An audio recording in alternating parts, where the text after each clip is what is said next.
Thermometry में हम लोगों ने टेम्परेचर मतलब स्केल्स को रीड करना सीखा था और एक थर्मोमेट्रिक स्केल से दूसरे में कन्वर्जन भी देखा था। अब आपको जो जनरल फॉर्मूला याद करना है ना, देखो जनरली हमारे लिए 3 स्केल है, सेल्सियस, केल्विन, फ़ारेनहाइट और एक होता है रूमर। रूमर में जैसे फ्रीजिंग पॉइंट होता है हमारे पास 0 डिग्री और जो बॉइलिंग पॉइंट होता है वो 0 आर फॉर रूमर और वहां पर होता है 80 आर। बस बहुत छोटा सा कन्वर्जन है आपको। अब देखो आपको क्या करना है थर्मोमेट्री में, बहुत सिंपल शब्दों में बात समझाता हूँ कि आपने ना एक चीज याद कर लो कि जिस भी स्केल के बारे में बात करो, जैसे कि आप लोगों ने क्वेश्चंस करे होंगे कि 32 डिग्री सेल्सियस को फ़ारेनहाइट में कन्वर्ट करो, तो 32 डिग्री सेल्सियस क्या है, वो सेल्सियस स्केल में 32 डिग्री उस स्केल की रीडिंग है कि जब सेल्सियस स्केल में 32 डिग्री शो हो रहा है तो फ़ारेनहाइट में वो कितने लेवल पर जाके रिप्रेजेंट करेगा अपने आप को, यही तो मतलब कह रहे हैं ना वो। तो आपको क्या याद करना, देखो सिंपल सा एक ही फॉर्मूला याद करो कि स्केल रीडिंग का मतलब कि वो कौन से स्केल की बात कर रहा है। पहली बात तो सेल्सियस, केल्विन, रूमर या फ़ारेनहाइट, वो स्केल रीडिंग, उसी स्केल रीडिंग का freezing point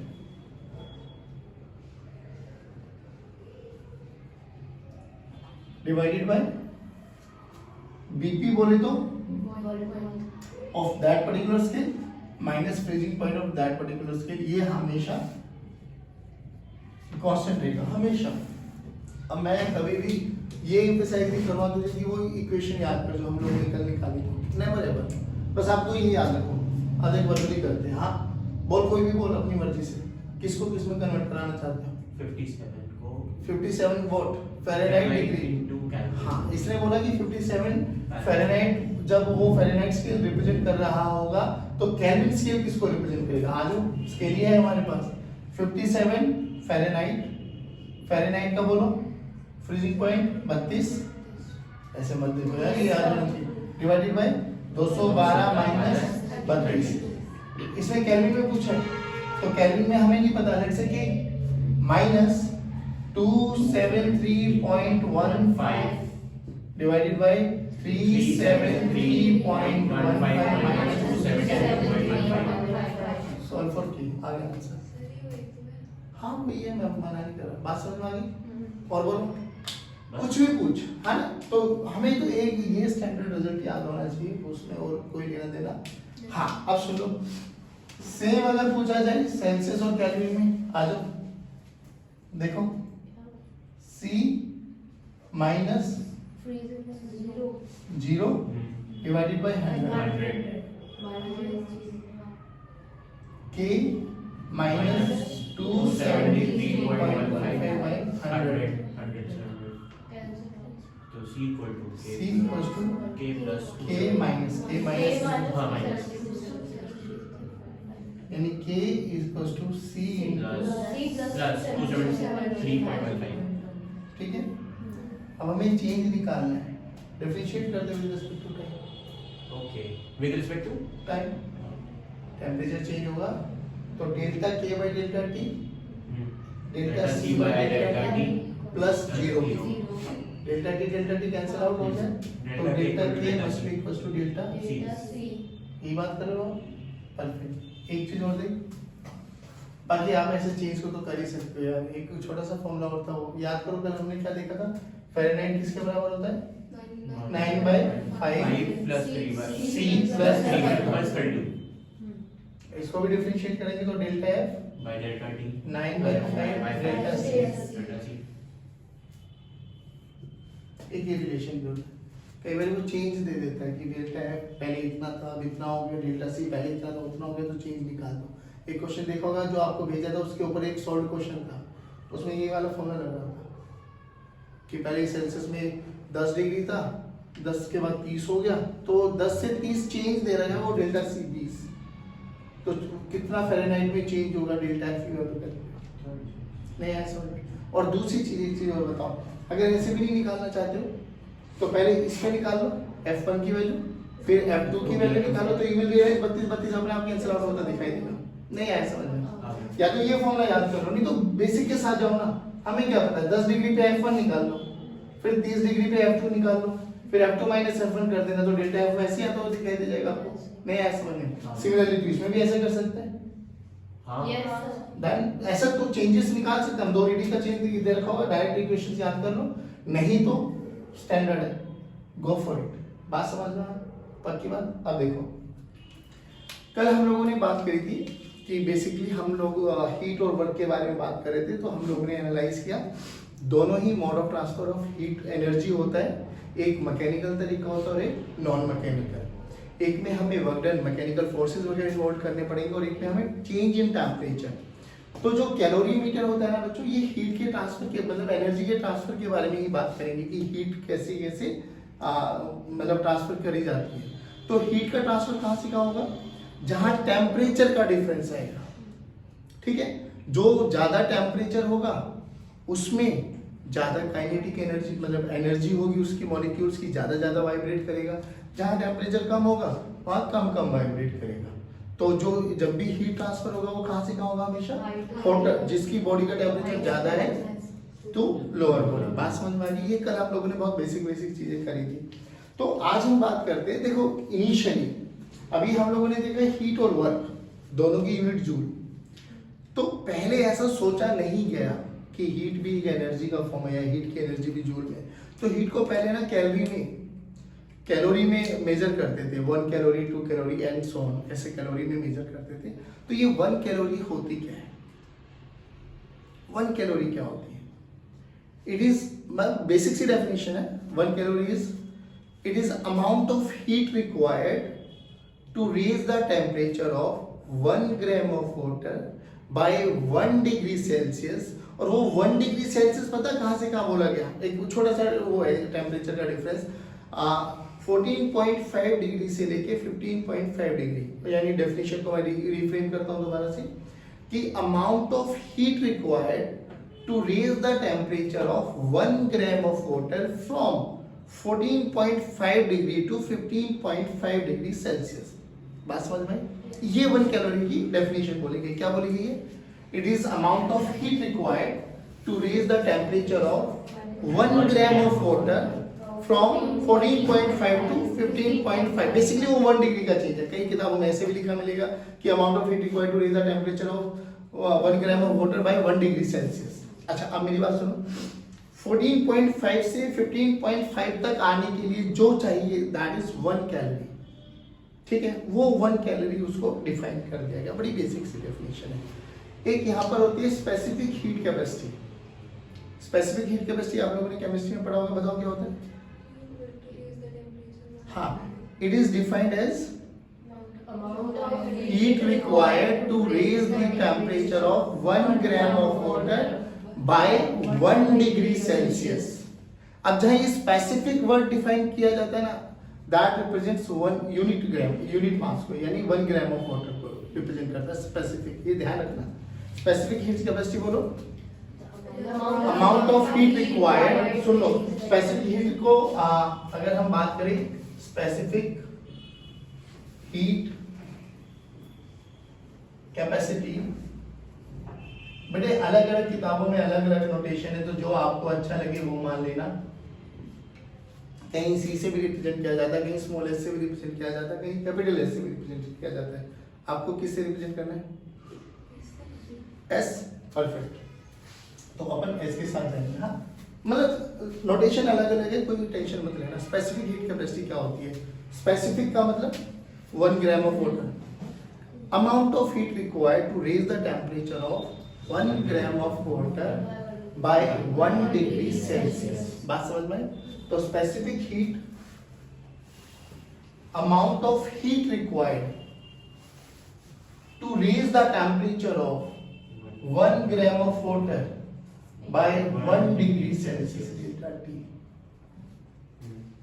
This is heat, या तो वो एब्जॉर्ब करेगा या वो हीट रिलीज करने वाला है। बात समझना इस बात को, या तो वो हीट को लेगा या हीट को देगा। आप सोच के देखो, अगर हमें पानी को गर्म करना है तो क्या करो? पानी का टेम्परेचर बढ़ाना है तो हीट दे दो, पानी को ठंडा करना है तो हीट निकाल दो। तो या तो वो हीट को एब्जॉर्ब करेगा या वो हीट को रिलीज करने वाला है। तो वो ये हीट या तो एब्जॉर्ब या रिलीज। हीट सिंबल है क्यू, एम जो भी मास होगा हमारे पास, delta T change in temperature, S specific heat. अब देख बच्चे,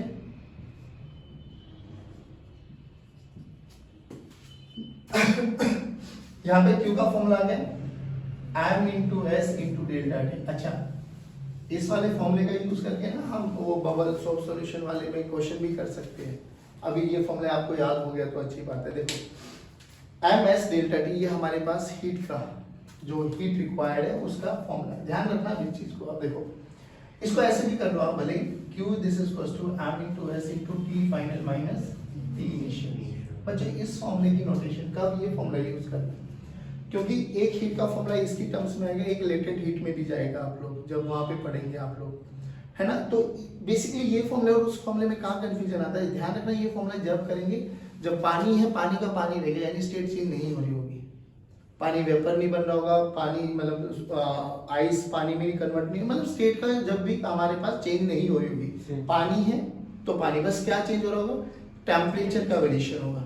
तो विल गो विद दिस वाला फॉर्मूला। जब स्टेट चेंज हो रही होगी तो हम लेटेंट वाले के साथ जाएंगे। अभी ये याद रखो कि जब भी टेम्परेचर चेंज हो रहा होगा, स्टेट चेंज नहीं हो रही होगी, तो हीट का formula M S delta T, खत्म। बात समझ में? कब यूज करेंगे, जब स्टेट चेंज टेम्परेचर चेंज हो रहा होगा, पक्की बात है। तो विल गो विद दिस वाला फॉर्मूला। अच्छा, अब देखो यहाँ पर बड़ा सिंपल सा फंडा बच्चों।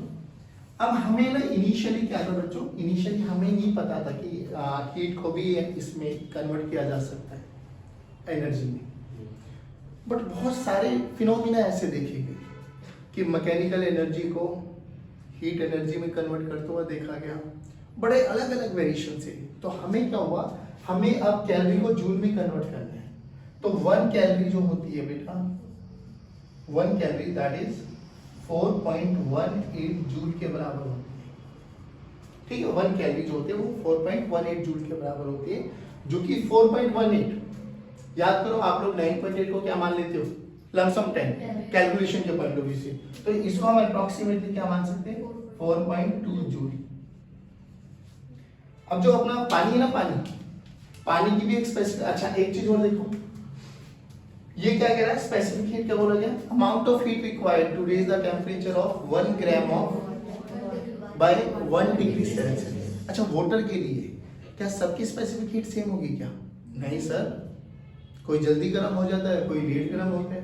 देख ध्यान से, 1 ग्राम पानी ले लो और 1 ग्राम बहुत छोटा सा कॉपर ले लो, 1 ग्राम कुछ भी नहीं होता, 1 ग्राम पानी ले लो, हाँ, दोनों को उस पे रखो आग पे, कौन जल्दी गर्म हो जाएगा, क्या फिर से बोलो, 1 ग्राम पानी लो और 1 ग्राम कॉपर लो, हीट पे रखो, हीट दो दोनों को, कौन जल्दी गर्म हो जाएगा, कॉपर, बहुत जल्दी गर्म होता है भाई, बहुत जल्दी।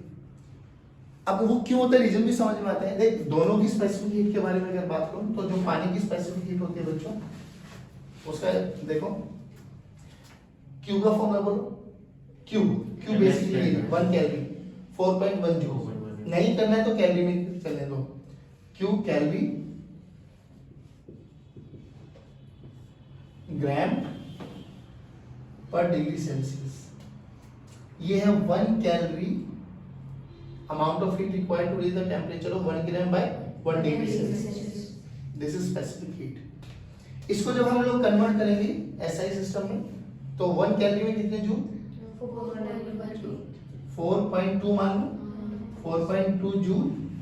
अभी सुनना, अगर ग्राम पर डिग्री सेल्सियस में रखना चाहते हो तो ये रखो, और इसको ग्राम को भी किलोग्राम में कन्वर्ट करना चाहते हो तो 4.2 जूल बाई ग्राम 10 की पावर -3 किलोग्राम पर डिग्री सेल्सियस। अब ये 10 की पावर -3 ऊपर चला जाएगा बाबा, तो बोलो 4200 जूल पर किलोग्राम पर डिग्री सेल्सियस।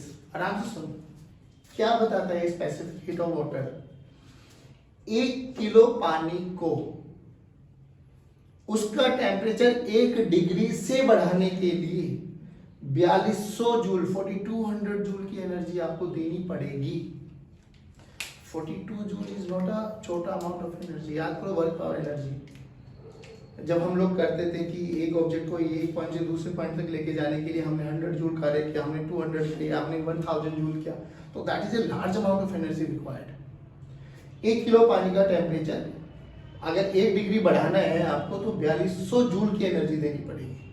यहाँ देख लो, इसमें आ जाओ, अगर आपको 1 ग्राम पानी का टेम्परेचर 1 डिग्री सेल्सियस बढ़ाना है तो 4.2 जूल एनर्जी देनी पड़ेगी। अब किसी की स्पेसिफिक हीट मान लो 0.4 जूल पर ग्राम पर डिग्री सेल्सियस, तो मतलब उसका सुन लो ना, 0.4 जूल। सोच, उसके 1 ग्राम के मास का 1 डिग्री टेम्परेचर बढ़ाने के लिए कितनी एनर्जी देनी पड़ेगी? 0.4 जूल। 0.4 जूल, इसको कितनी देनी पड़ेगी? 4.2 जूल। तो कौन जल्दी गर्म होगा? 0.4। कौन देर में गर्म होगा? 4.2। तो ये जो जिसकी स्पेसिफिक हीट जितनी ज्यादा होती है वो उतना ही लेट गर्म होता है, उतना ही लेट ठंडा होता है। जिसकी स्पेसिफिक हीट बहुत छोटी होती है वो उतना ही जल्दी गर्म होता है और उतना ही जल्दी ठंडा होता है। और ये हम देखते भी हैं। आयरन कभी एक्सपीरियंस को किया होगा, आयरन होता है छोटा मोटा, ऐसे आयरन को ऐसे जब हम आग पे करते हैं तो ऐसे ऐसे गर्म भी बहुत जल्दी होता है और ठंडा भी फटाक से हो जाता है।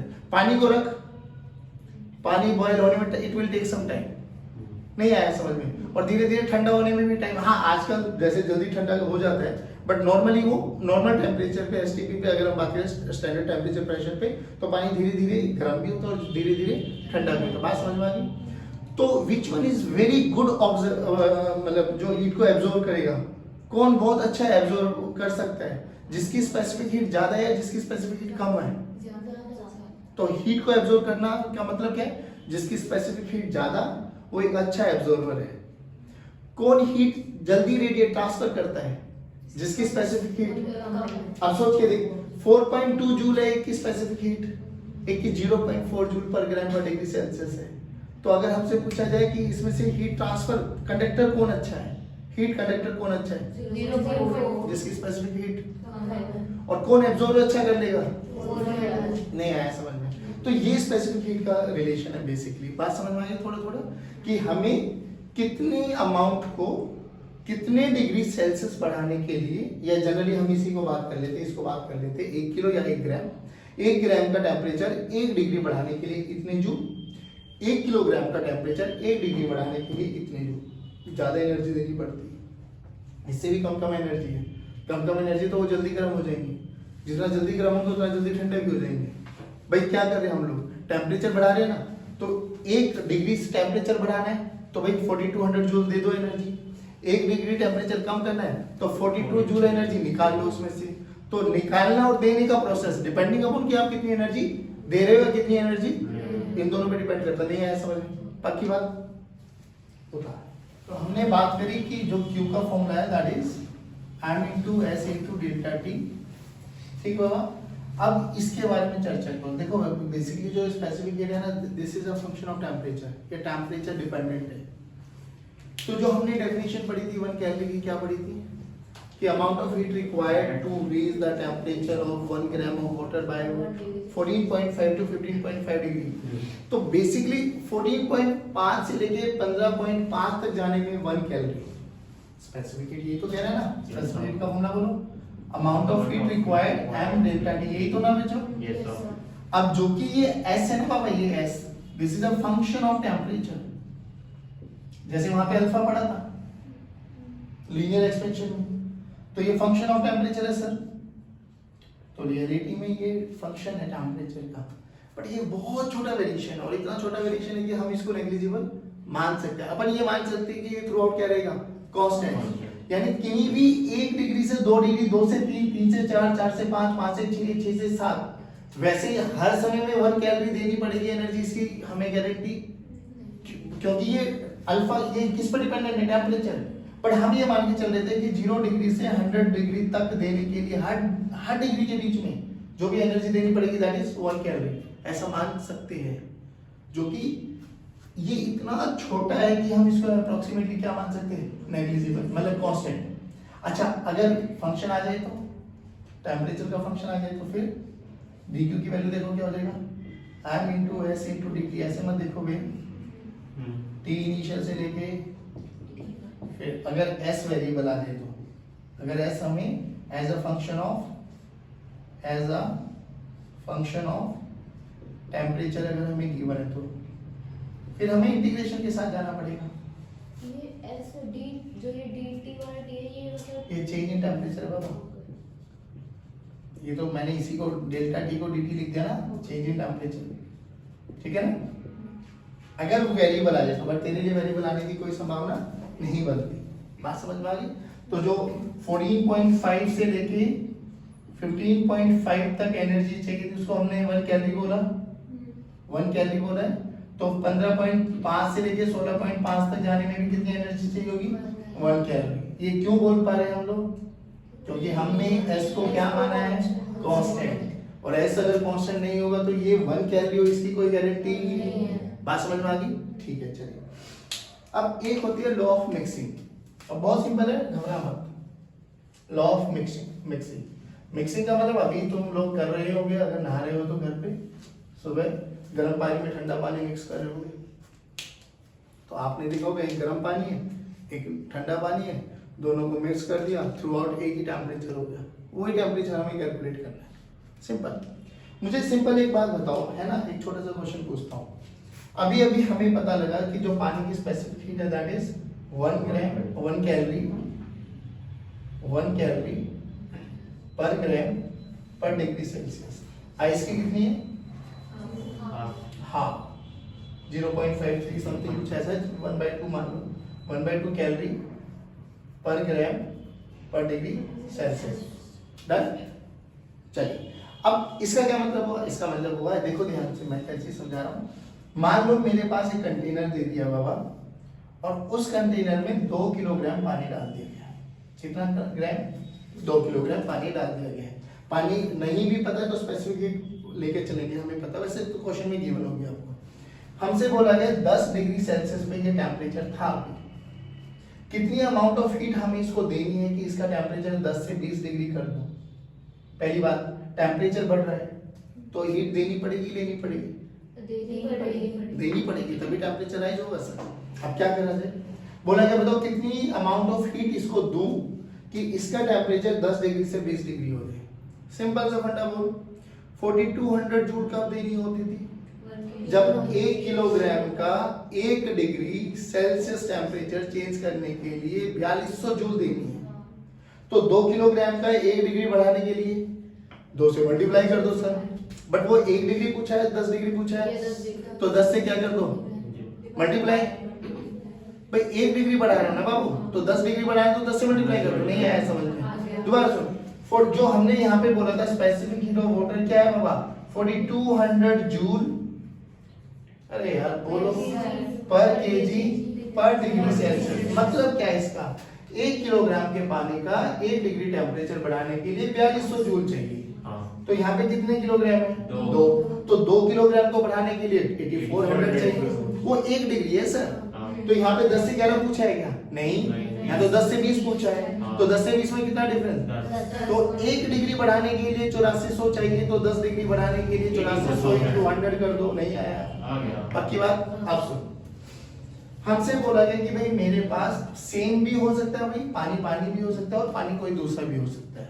हमसे बोला गया हमारे पास 2 मटेरियल है, 2 लिक्विड है हमारे पास, एक की स्पेसिफिक हीट मान लो, कुछ भी बोलो अपनी मर्जी से जल्दी। 95, अबे ठीक ठाक भाई, 95, 42 कैलोरी ऐसा जब पर ग्राम पर डिग्री सेल्सियस। सेल्सियस। हाँ, इसको ये मान लेता हूँ भाई, अच्छा डेटा देना बेटा जो हमें भी अच्छा लगे देखने में। इसको भी मान लो, बी का बोलो 4, परफेक्ट, 4 कैलोरी पर ग्राम पर डिग्री सेल्सियस। इसमें मास बोलो कितना, ठीक ठाक 20 किलोग्राम। इसमें बोलो 10 किलोग्राम।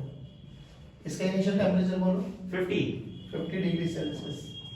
इसका बोलो 57, 60। कैलकुलेशन तो यही करनी है, ध्यान रखिए। 37, 57, 7 लगा रहे बेटा पूरा दिन। हाँ ध्यान रखना, डेटा ठीक ठाक लिया करो, कॉन्सेप्ट ही तो समझना है। बोला गया ए और बी को मिक्स कर दिया गया, तो फाइनल टेम्परेचर बताओ। तो ये तो पक्की बात है। अभी किसका टेम्परेचर ज्यादा है? सर उसका बी का किसका कम है? ई का जब मर्ज करेंगे तो बी से एनर्जी गज जाएगी हीट, बी से हीट निकालनी पड़ेगी और ए को हीट देनी पड़ेगी। ये पक्की बात यस है। सर। कब तक ये प्रोसेस चलेगा? जब जब तक दोनों का टेम्परेचर सेम नहीं हो जाता। ठीक है ना। यानी मैं ये कह सकता हूँ कि ये जितनी हीट लूज करेगा क्या ये इतनी हीट गेन करेगा? सिंपल। अभी तक कुछ नहीं पता मुझे, बस इतना बोल दिया कि भाई अगर दोनों का टेम्परेचर सेम होना है, और हमें समझ में भी आता है ठंडे पानी गर्म पानी को मिलाते हैं तो टेम्परेचर सेम हो जाता है। ऐसे थोड़ी ना ठंडा ऊपर ही रहता है गर्म नीचे ही रहता है। यस मम्मी ऊपर तो बहुत ठंडा था पर नीचे हो जा गया पानी, वो मिक्स हो जाता है। तो अपन को ऐसे ही मिक्स करना है। तो बोलो heat loss by B is equal to heat heat. Gain by A. ये तो पक्की बात है नहीं हाँ ठीक है भाई, जिसका टेम्परेचर ज्यादा वो देगा, देगा जिसका कम है वो लेगा। लेगा। और ये लेने देने का प्रोसेस जब तक चलेगा जब तक दोनों का बराबर इक्वल नहीं आया समझ में। चलो आप क्या करें? अच्छा ये कितनी लॉस करेगा हीट? 10। हमें नहीं पता सर। हमसे ये पूछा फाइनल टेम्परेचर बताओ, मुझे क्या पता टी कितना टेम्परेचर हो जाएगा? तो हमने मान लिया T be the final temperature. ये भी सत्य है कि टी दोनों का सेम रहेगा। अच्छा तो कुछ टाइम के बाद क्या हुआ होगा? इसका टेम्परेचर घट गया होगा और इसका बढ़ टेम्परेचर गया होगा। इसका घटा है। हाँ। तो यहाँ पे जो टेम्परेचर बचा वो कितना 60 होगा? Minus 50 plus T. नहीं नहीं नहीं नहीं। अच्छा हाँ टी माइनस 50। हमें कैसे पता? हाँ, 50 प्लस टी पागल है क्या तो? ठीक है ठीक है। नहीं आया समझ में। सिंपल सी बात बताओ ना, इसका भाई ये टेम्परेचर कम हो गया होगा ना? हाँ, हाँ। 60 तो नहीं रहा ना? नहीं। तो ये टी जो है 60 से तो कम है। Yes sir. तो चेंज देखना अपन को। तो यस सर। ये टी Minus 50 से ज्यादा है हाँ। तो भी चेंज देखना हमें। भाई एम एस डेल्टा टी लगा दो, ये तो डेल्टा टी का चेंज यस है ना। हाँ अब क्या करो? इसका हीट बोलो sir. M S delta T हाँ। Mass of B B S of B into delta T must be equal to mass of A S of A delta T. Mass of B बोलो बाबू sir 10 kilogram.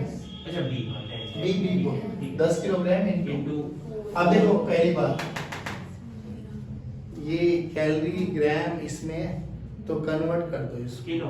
हाँ अब क्या करो? 4 into 10 raise to minus नहीं नहीं 4 into 42 हाँ नहीं ठीक है है। आ गया 4 into हाँ। या इसको ग्राम में कन्वर्ट कर लो, चॉइस इज योर्स। नहीं यार उसको उनको कर जैसे देते हैं। जैसे आपको ठीक लगे। 4200 100 जूल पर किलोग्राम पर डिग्री सेल्सियस। जाने बाबू into delta T. Delta T की वैल्यू बोलो 10 कितना? 60 माइनस अच्छा 60 माइनस इज इक्वल टू बोलो बोलो 20 into 20 into 2 into 2 2 into 4200 into t minus 50 क्या आप ठीक है सोल्व नहीं कर सकते? कर सकते हैं। पक्की बात? Yes sir. Sure? Yes sir. होता। अब एक डायरेक्ट मेथड और समझो भाई। ये तो पक्की बात है कि देखो वैसे तो नॉर्मल ऐसा भी अप्रोच लगाई जा सकती है, बट कई बार जब 3 आ जाते हैं ना फिर दिक्कत आती है बच्चों। इसमें आपने बड़ा लॉजिकली सोच लिया कि एक का टेम्परेचर कम होगा और एक का टेम्परेचर बढ़ रहा होगा, सिंपल। बट मैं एक वर्सेटाइल चीज बताता हूँ, हमेशा उसके साथ चलो कि एमएस डेल्टा टी में एमएस डेल्टा टी में जब हम लोगों ने देखा क्यू का फॉर्मूला, तो हमने बात करी थी कि जब इसको ऐसे लिखो T final minus T initial. अच्छा मुझे एक बात बता दो बस, ये तो पक्की बात है जितना हीट ये लूज करेगा उतना ही हीट ये गेन करेगा। हीट का एक्सचेंज कितना होगा? 0। भाई इसका हीट और इसका हीट मिला के 0 के बराबर आना चाहिए। तो सिंपल सा फंडा पता क्या याद रखो आप, भले ही भूल जाओ उसको। फाइनल टेम्परेचर दोनों का कितना हो जाएगा? टी। टी इनिशियल कितना था? 50 और 60। अब देख क्या हुआ, तो लॉ ऑफ मिक्सिंग में ऐसे याद करो आप। मैं ये नहीं कह रहा वो मेथड गलत है, बट इसमें हर एक बच्चे ऐसे सोच पाए 60 माइनस टी और टी माइनस 50, इसकी मैं गारंटी नहीं दे रहा। हाँ कौन हर बारी ऐसा सोचेगा? इस वाले फॉर्म में देखो क्या लिख सकते हैं, M B S T final minus T initial plus M B S B T final minus T initial. इन सब का सम हमेशा क्या रहेगा? क्योंकि जितना वो देगा उतना ये लेगा, तो एक प्लस आएगा और एक सोच के देखा, अगर T final minus T initial, आराम से सुनियो, अगर ये वैल्यू ग्रेटर देन 0 हो गई इसका मतलब पॉजिटिव है। पॉजिटिव का मतलब ये पॉजिटिव कब आएगा, जब T final is greater than, इसका मतलब इसने हीट ली होगी या हीट दी होगी, ली होगी, तभी तो टेम्परेचर राइज होगा। तो इसने हीट नहीं आया। और सोच के देखा, अगर T F minus T I less than 0 हो गया तो टी एफ इज दी है या दी है, नेगेटिव आ गया तो दी है ना, बस सिंपल सी बात है, एक पॉजिटिव आएगा और एक, और दोनों का सब मिला के 0 होना चाहिए, जायज बात है। तो डायरेक्ट फॉर्मूला लगाओ यहाँ से, एम ए बोल 20 नहीं 10 अच्छा एक चीज और देखते हैं, जो कि ये ग्राम में, क्यों नहीं इनको भी डायरेक्ट ग्राम में कर लो, तो वो 1000 उधर से भी कैंसिल आउट होता हुआ दिखाई दे जाएगा आपको। डायरेक्ट बोल 20 उधर कर रहे हैं ना, यहाँ से करो start, 20 into 2 into t minus 50 plus बोलो भाई, plus 10 into 4 into 60 minus t। t minus 60 अच्छा नहीं आया, आ गया।